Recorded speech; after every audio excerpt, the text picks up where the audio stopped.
Hi, I'm Cass Ballantyne, and this is Higher Ed Hacks, where I help you navigate academia. Okay, so this is the video in the series that starts actually the pre-market. So you are in the summer. This video is for people in the summer before they're doing all their application, or at the start of the summer when you want to be able to be putting in applications in August, September. So I'm going to sort of break down this whole thing into a couple of stages. One is, and for this video is really thinking through sort of what you want. So the most important thing is not just getting a job, but getting a job that you want that's a good fit for you. And so I think it's important to pause and prepare to do the work of getting a job. And so there are sort of two meta goals for this stage. One is to determine your current career goals and boundaries.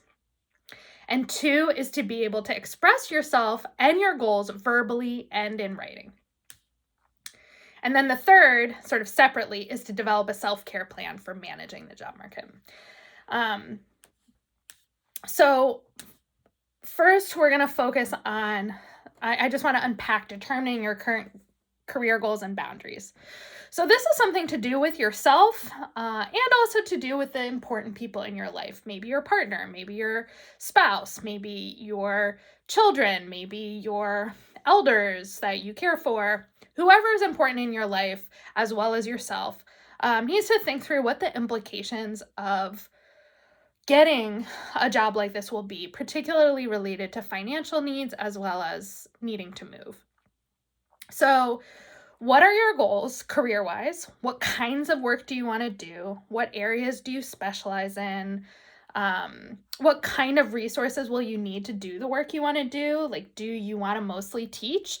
And therefore, what kind of schools or universities or colleges do you want to apply to? Do you want to mostly do you really want to focus on research? And if so, what kind of resources will you need to do the research you want to do? So then you want to be thinking of schools or agencies that do that kind of work. I am not going to really be speaking to how to get non-academic jobs with a PhD because that is not my area of expertise. I am focused on academic jobs. So those are sort of the two things I'm going to be thinking through. You also want to be thinking through your own boundaries. So what is the lowest salary that you can handle in your family? What are the costs of living that you can handle in the places that you might want to live? Where are the places that you do and do not want to live? And are there medium places? So thinking through, like, you need to be such and such number of miles from a major airport. You need to be on the East Coast, on the West Coast. You need to be at a school. You love trimesters, so you want to be at a school with trimesters. You want to be at a school that's like a lot of people are getting NIH funding, so you can learn about that. Whatever your boundaries are, you just want to be thinking through what kind of place do you want to be working. And then also be asking, your family members what their boundaries are. So, or other folks in your life. So, your family is willing to move, but only to such and such regions because that's where they can get employment that's meaningful to them. Or they need to be within such and such number of hours of their elders, or whatever it is. So you need to be thinking about it for yourself and in conversation with other important people in your life to make sure that those are all established sort of before you're actually doing the applications, because once application season opens and those job postings are coming up, hopefully, you don't have to go through this conversation. You've already set those boundaries and you know which jobs to apply to and which jobs to let go, or to or questions to ask those people when you get opportunities to ask those questions, such as during an interview, to clarify some of those less obvious boundaries, like what kinds of resources are at that school. Okay, So that's one. Second is to be able to express yourself and your goals verbally and in writing. So a big job of this summer is to be writing down succinctly and clearly your strengths, your plans to contribute to whatever school that you're going to be working through, and being able to sort of describe to search committees in writing first and then later verbally in interviews, how are you contributing to that? How are you a fit for wherever they are? So before you can be looking at what they need and want, you need to be thinking about what do you need and want? What do you bring to the table? What are your strengths? And the many ways you can sort of imagine those strengths fitting into another school or employer. Okay, so and then you want to start to be able to articulate those verbally and in writing. So I really encourage you, and for many of us, it's hard to talk about ourselves in this way. And be really strength-based, not focusing on the things you don't yet know how to do, the things that you don't feel confident in, and also remembering there are a lot of mediocre people out there. So it's okay to not be like amazing. Do you know how to do something? Have you tried something before? You might know how to do that, and that might be a skill you can develop.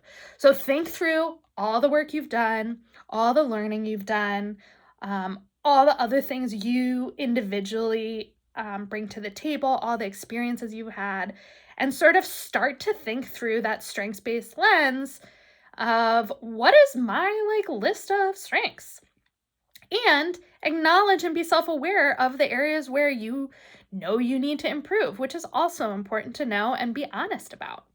Okay, so that's an important sort of early task to be doing before you go through the difficulty of writing it down or talking about it. Just think about it. Okay, and then the last big work before you even start is to think about the self-care that you're going to be doing while you're on the job market. Being on the job market in academia is emotionally brutal for a couple of reasons. One is that, it's not, again, I've said in earlier videos, it's not like there's just a bajillion jobs that are everywhere in every city, and you can just go wherever you want and live there and have good raises and good job quality and good job security. It's not just I study labor. In a lot of ways, most jobs aren't like that, but it definitely isn't in academia. If you're an elementary school teacher, you can probably get a job in most regions in the United States. In academia, that is simply not true. There's not a sustainable university or college in every town or region. There is not going to be people hold on to these jobs for their lifetimes in many cases. So there's just not constant openings in many places because there's relatively few people. Additionally, it is really, there are many jobs you will put a lot of work into writing and making these materials. You will put a lot of work into preparing for your interview if you get one. You will not hear back from many of these places. They will not tell you that you didn't get the job. They will not tell you that they filled the position. They will not tell you lots of things. They will tell you, in some cases, I've heard of situations where people were we're at the end of their job talk day, yeah, we're definitely interested, and then be called hours later and told that someone else got the position. So all kinds of things happen, and it's just emotionally draining in and of itself. On top of which, most of us are writing our dissertations and trying to figure out funding at the same time. Even in funded programs, often we're in this stage after our funding is gone. So we are also, running a study for a particular grant, or, working part-time while we're doing it. So all of those things together on top of just like the strain and the actual fear and imposter syndrome and all of that, like fear that you won't get a job, fear that you will get a job, but it will be somewhere you don't want to go, fear that it won't be enough money, all of that is happening. So I strongly encourage self-care. So you want to consider how you stay motivated and focused. What are the things in your life, in your experience as a person, that help you stay motivated and focused? Okay? Are you more like an external motivation? Like you need some treats, you need some, things like that. Are you internally motivated? So you need to, have affirmations. You need to, I don't know, I'm not internally motivated, so I can't even think of another example, but whatever it is for you, you want to think about that. And what helps you stay focused? Do you love to take frequent breaks while working? Do you work best in the morning, the evening, after a bath? I don't know, whatever your thing is that helps you stay in the zone while heavy metal is playing. Whatever your thing is that helps you stay focused, you need to know what those are and be liberal with applying those strategies. Another tip I can say is that you want to tell your social support system what this is and include them in your experience. And to that end, try to think of how they can help you. So one, a lot of us are in families that do not understand what we are doing. You're either first gen or the people in your life, just haven't ever really worked in academia and they don't know how weird and different it is than so many other jobs. So they might not understand what you're going through. So try to help them understand. Explain to them what might be hard about this and what might be great. When is it time to celebrate? And when is it time to, send some consolation brownies over? So also, at least in my case, I really sometimes struggle to ask for help because, I like to take care of myself and do my own thing. So for me, it was a struggle to think of ways that people could help me. And often I will withdraw and not ask for help and actually really wish I had some. So this is a good opportunity to practice asking for what you need. Do you need help with cooking so that you will eat? Do you need help? Do you need people to talk things through? Do you need people to read drafts? Do you need people to practice screening interview questions with you? What do you need? Do you need somebody to come over once a week and take a walk with you and let you vent? What do you need? So see if you can think of sort of a menu so that when the going gets tough, you can call such and such friend who can provide this such and such thing. And so to that end, and I have a worksheet on this in my workbook, which I'll link below. And so you want to, in your social support group, you want to try to identify people with strengths in various areas. Strengths in editing and revising. So that might be your academic folks, your colleagues in your cohort. It might be your mentor. It might be an old mentor. It might be a friend who has an English degree. Who are your mock interviewers? Try to stick with folks in academia so that they understand what kinds of questions might be coming up. But you sort of want to have maybe some people who are faculty in your area and then faculty in other areas so that you're making sure it's legible to people who aren't in your substantive niche.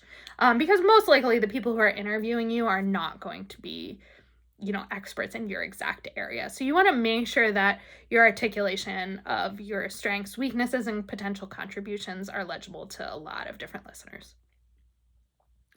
You want to identify some people who can help you when your stress level hits max or you feel really insecure.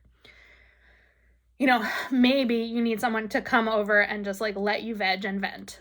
Maybe you need someone to take you out of the house because you've been in the house for 5 days straight and you're feeling kind of depressed. Whatever it is, you want to have those people. You want people who are available at the last second,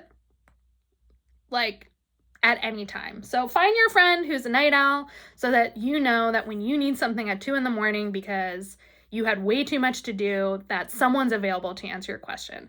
Maybe you're a morning person instead, and the opposite would be true. Additionally, I think think through your social support network. Who's not going to be helpful to you during this process? Who drains energy from you? Who constantly asks you questions that are like make you question yourself? Who sort of like is so wrapped up in their own stuff that they can't understand that you're having a hard time and really sort of on the edge of your end of your tether. So think through people who maybe you reduce contact with during this time, you only contact or interact with when like you're feeling good, etc. So just sort of think through that and make sure that you're not exposing yourself to negativity too much during this really stressful time. Lastly, I think you need to really be proactively building a plan to address anxiety. What is a big old list of things that you can do that take no more than 15 minutes to calm down? This is like your emergency self-care stuff. You are starting to spiral with imposter syndrome or not really being able to believe in yourself. You are freaking out that you answered the interview questions all wrong or whatever. So what are your things that you can do? These might be breathing exercises. This might be a list or links or an app of guided meditations or grounding exercises. For me, during my job market, this was playing Stardew Valley on my computer for like one day. Which video games have been shown to be really good at just sort of diffusing anxiety. But they also can, you can get sort of addicted and stay on them for a really long time. So again, you want to have Stardew Valley was great because like one day is 15 minutes-ish, 10, 11, 12, 15 minutes. So it was perfect for that. You might want to be able to do a quick exercise or dance routine. You might want to have some online or in-person social support. Like you've done something, you're starting to feel a little drained, so you call your friend or you do Zoom or you message somebody on Instagram, whatever. I also really encourage everybody, this is not in the 15-minute rule, but if you can go to therapy regularly, that's going to really help as well. Okay.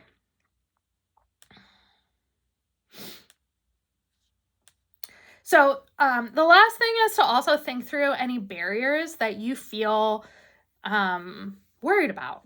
Are there any barriers you feel like you've experienced? Like you took a break during your doctorate to have a child or because of a chronic illness or acute illness or a death in the family or whatever. You took a break and you are not sure how to explain that break. Maybe you need to talk to somebody. Lots of people take breaks. And women are, folks with disabilities, etc. Some people are much more likely to do that. So talk to other people in your mentorship group or in your network about, hey, have you or did anyone you know take a break during their doctorate, and how did they explain that on the market? Try to seek out those questions during your PhD so you're ready to acknowledge that without having to divulge too much personal information. Another barrier some people experience is applying to a different level of school. So maybe you went to a lower ranked school and you're applying to a much higher ranked school. Again, find somebody who did that. Look at CVs in your department and see if people are willing to look at it. Explain your strengths and how you feel like you're a fit for this higher, maybe a more research-oriented institution, and how does your CV show that, even though you went to a more like a less well-resourced research institution, that you're prepared and eager and ready to do that higher level work. Maybe you have never taught. Maybe there were barriers to that, and so now your competitors have taught and you're going to have to say you haven't taught. So how do you build up TAing? How do you build up mentorship of peers or undergraduates or master's students, etc.? So whatever your obstacle is that you feel like, ooh, that's like a little bit of a dip on my CV or resume, talk to others about how to address it. What value added might you have from your experience versus someone else who did not have that so-called obstacle? So remember, like, you can't be anything that you aren't. And there's often many of, like, when we face adversity or a barrier or a struggle, like, often we learn a lot from it. So you want to sort of balance having to divulge too much personal information with also being able to share what did you learn from the experience that you had. Okay, so just to reiterate, before you start to write things down, you want to be sort of thinking about your current career goals and boundaries for both you and your family or other people important in your life. And you want to be able to express yourself, your goals verbally and in writing, and you want to be building that self-care plan out. Okay, thanks.